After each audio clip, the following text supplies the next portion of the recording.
पांढरा सगळ्यामध्ये. आणि हे कसलं आहे? मग ह्याच्यात टाकल्यावर कसं होईल रे? फिकट निळा व्हायला पाहिजे का नाही? व्हायला पाहिजे का नाही? पण याच्यात टाकल्यावर काय होतं बघूया आपण. हा, कसला कलर आलाय? कसला आलाय? कसला आलाय? रेड आलाय की नाही? बघ का बरं असं झालं असेल?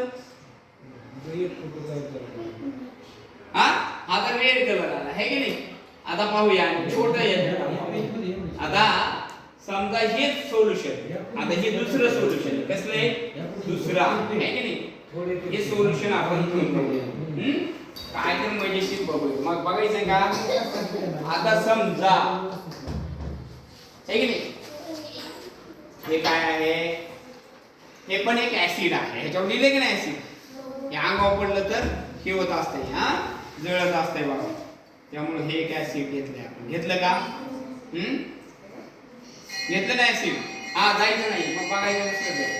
हे एक ऍसिड आहे की नाही? आता तुम्हाला सांगितलं होतं हे काय आहे? ह्यात कसला कलर आहे? निळा. आता डार्क बघायचं की तुम्हाला लाल होते म्हणून बघायचंय. आता झाला का लाल? झाला का लाल? निळ्याचा कसला झाला? आहे की नाही जादू? म्हणजे आता काय की ऍसिड मध्ये जर ब्ल्यू लिटमस टाकला, कोणता लिटमस टाकला? कसा कलर होते? रेड. हे तुम्हाला 8वीला शिकायचं, पण आता तुम्हाला ऑफ तास शिकावती म्हणून मी दाखवतो. अलग लक्षात. आता हे ठेवून द्या, जिथल्या तिथे ठेव, भांगी ठेवा. मोबाईल ठेव माझ्याकडे.